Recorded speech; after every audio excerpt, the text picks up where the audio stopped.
Right, there's the old anchor chocks.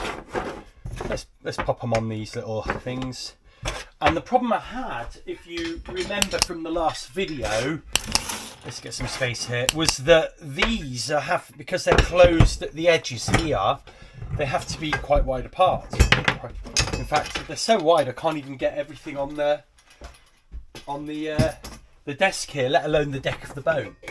So they've got to be this wide apart, and that just wasn't working. So I've got the new clips. These are actually printed out of stronger plastic as well, tough PLA. Oh yeah, pretty cool. Actually, you can see where I changed the print halfway up there. I don't know if you can see. So I changed the print of them. These are open, so they'll slide along.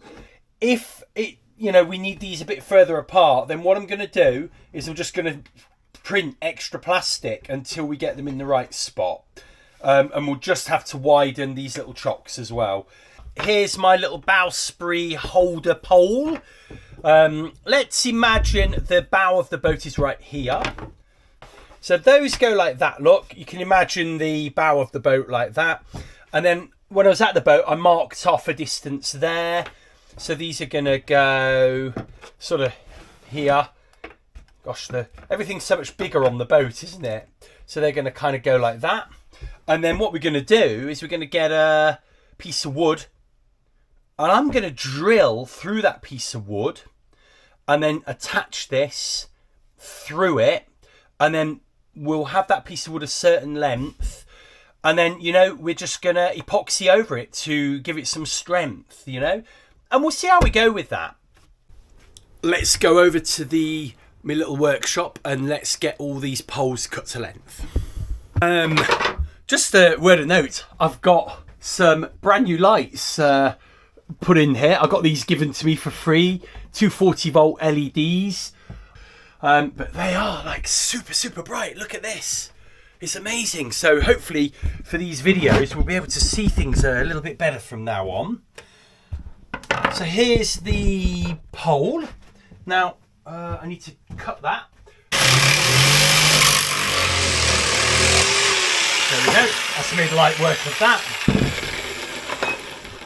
Now, this is my 28mm pole I'm going to use for the Bowsprit. It's just literally cheap pine, £10 for I think 2.4 meters from B&Q. And what I'm going to do, it's already been cut for some other job. I'm going to now just work out the longest length we'll need that to be. So, do you know what we're going to do? We're going to cut 120 off just to be sure.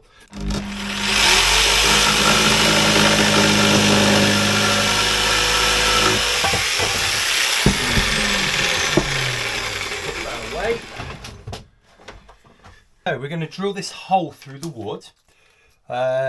First thing we need to do is just measure the metal pole to be sure of the diameter of this. And this is, so it's a little bit over. Tickle over 12mm. So let's have a look what we got here.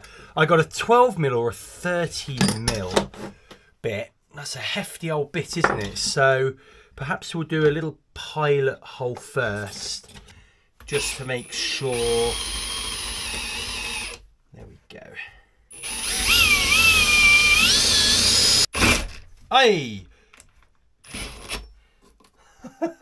Okay, we're going to have to go softly, softly, carefully, carefully, as the phrase goes. So we're going to have to chop this off and go a little bit more careful.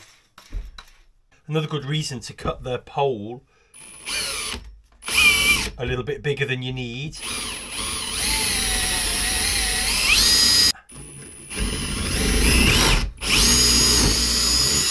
Slowly does it.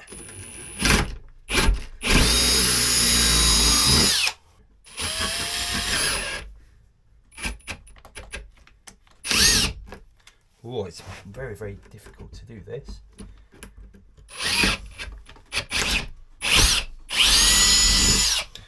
So now let's just see if this will go through, because you normally end up with a slightly bigger hole once you've faffed around.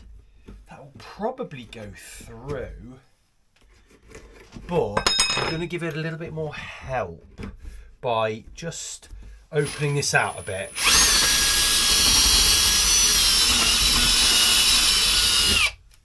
Just a tickle. There we go. That's definitely going to go in there. There we go. So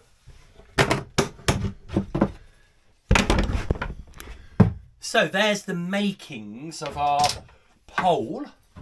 Just to get this hole sorted, I've got my little, these are actually plastic diamond cut files. They're really cool. I use them for just, you know, smoothing off some of my 3D prints sometimes, but they're equally good on wood, to be frank.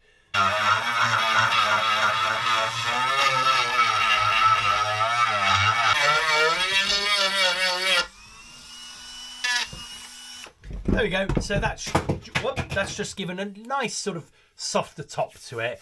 It's always nice, you know, if you knock it with a knee or an ankle, you know, just a little bit more friendly for that. And then I'm just going to finish off with a little bit of sanding, but just to make it nice and smooth and equal. But you would take a long time doing this with sandpaper alone. If you follow the line of these cleats, that's the bow of the boat and the gunnels that they sit on top of. And the bow will probably end about there.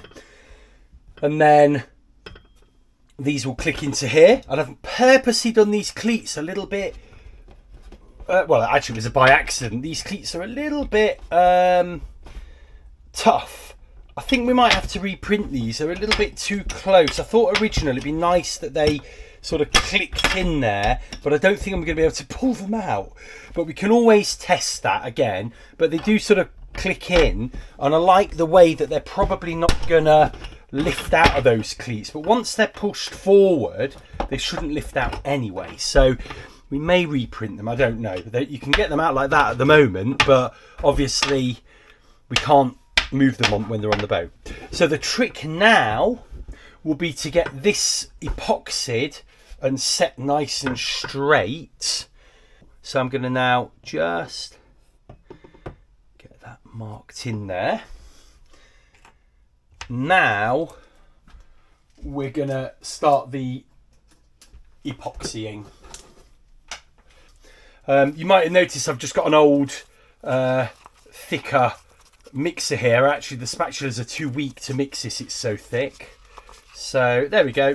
Always a little bit of wastage when I'm doing small jobs, but it can't be helped. So first things first, we don't need to actually keep this rigid. We're inside. Let's have a look at the temperature here. 19 degrees, so we've got plenty of time to play with at the moment. All I want to do is shove as much of this as I can into this hole here. So having done the epoxying, I've now just got to get that back where it should be there, which it did slip. I didn't think it would slip, but it did. Again, we're just gonna make sure that's all bunged up so there's no holes in it.